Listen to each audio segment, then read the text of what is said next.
Alright, here is the, this came with the vehicle.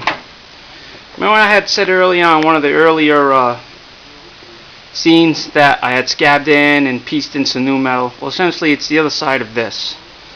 And see, there's the cage for the nuts for the door hinge. They move around so you can adjust the door.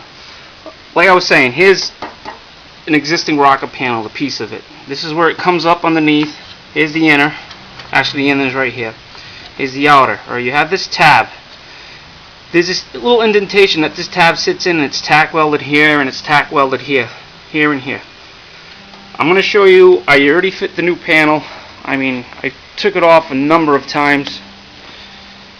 Reason being that you just can't grab an aftermarket panel that's, you know, right out of Goodmark or Classic or any of those catalogs. Let me shut this off.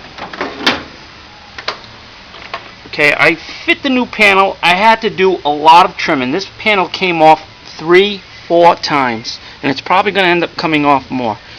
Like I said, see, I got the tops, they're nice and even, but that really, sometimes you can't go by that. You have to go by fit, where it fits underneath. Here's a new panel that I had pieced in. Okay, it's kind of a little, there's a gap here, so this rocker panel has to come up and meet this. There's a little twist on this, and that has to go down, but I'm fairly close. When I first put it on, I was having a problem. I could not get this rocker panel to move forward, and I needed at least like 3/16 of an inch and almost a quarter, to tell you the truth. And what I had to do was I had to trim a little bit off of the rocker panel, set it in place, see if it fit, get it closed, trim a little bit more, and I just kept doing it. Don't try to take a big chunk of it off. I mean, you can always cut a little bit of steel off, and it's real tough to add metal if you cut too much.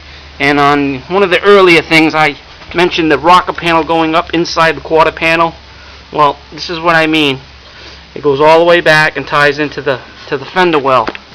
There's a few tabs here that have to be welded, so I might have to drill through the fender well, put a clamp on it, get it nice and tight, and tack weld it. And then on the inside here, where this big gaping hole is, I have to piece all that in together, get it tight up against that, and tack weld it. There's a gap here that has to be addressed. This has to be pulled in a little tighter. The new quarter skin, actually, these two mating surfaces, they butt up against one another, so there is a little bit of a seam here. On my 73, I omitted that. I actually took the steel. I didn't have to replace the whole quarter skin. I just replaced the section that comes right around this height down to the bottom. But what I did was, instead of folding it in and having a seam for water and whatnot to get in it, I actually welded it and stitched it right across and made it one solid piece.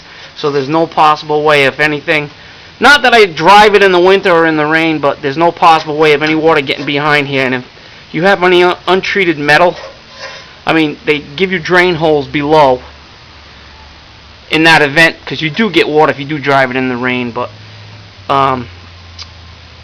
for some reason, if you do get water back here and it's untreated, you're going to get a lot of rot problems, and that's what happens to most of them. And that's what happened to a lot of the earlier cars. You notice the rocker panels are totally rotted out.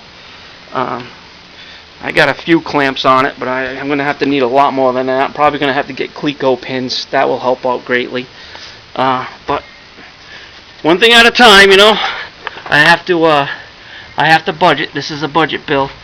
And like I was showing you outside of the car on that little piece of steel, you see the tab that welds up against this panel here of this cowl. I don't even know what they call this piece right here. I have no idea. I don't know if it's the hinge jam. I know this is the cowl, but I don't know what they call this. I'd have to look at the Classic catalog and see what they specify it as.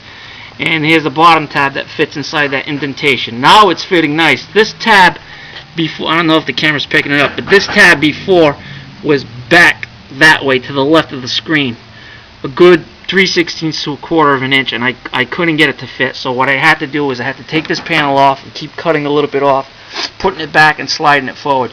You could almost see that's pretty much where it originally was when I cut the original rocker panel off. This this profile, this followed that profile almost to the T. So I know I'm really close. I just have to get a little bit, see the movement here? I have to actually get this to come up a little higher so I can tack it in. That shouldn't be a problem. I mean, it's fitting pretty good now. And that is a mess. That I'm debating whether I'm going to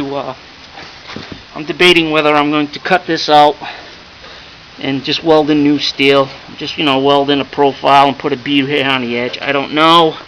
I haven't got that far yet, but we'll see. And on the inside here, now it's kind of dark. Either you have too much light or none at all. Let me get the lantern on. Okay, that's a little bit better. Now over here,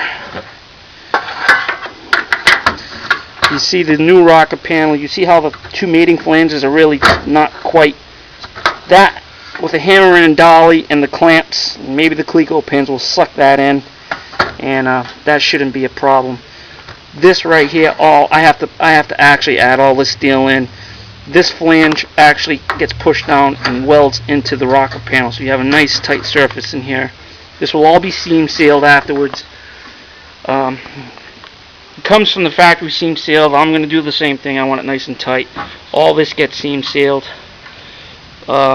Where the cowl meets this is all seam sealed all the way up, so you don't really, not like you can see this, but I mean, I have a little bit of surface rust here, so I got etching primer on this, but this was just, I got most of the rust off and I cleaned it up, and I'm going to take it all down again and treat it again and make sure it's right. I mean, it's been sitting since I've done this, and when I did my addition, I tore the roof off the addition, and I had a downpour, and this was like, it was like underwater, so I got a lot of rust now that I have to take care of. But see you in a bit.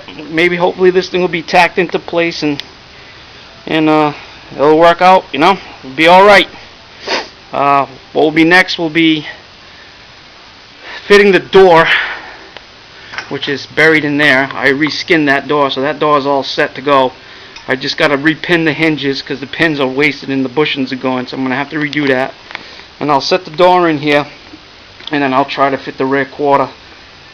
This skin here, I'll try to fit it, line it up with the door so I have a nice even line along the bottom of the rocker panel and a nice vertical line going up the door. So we want a nice horizontal and a vertical. And that's pretty much it. See you in a bit.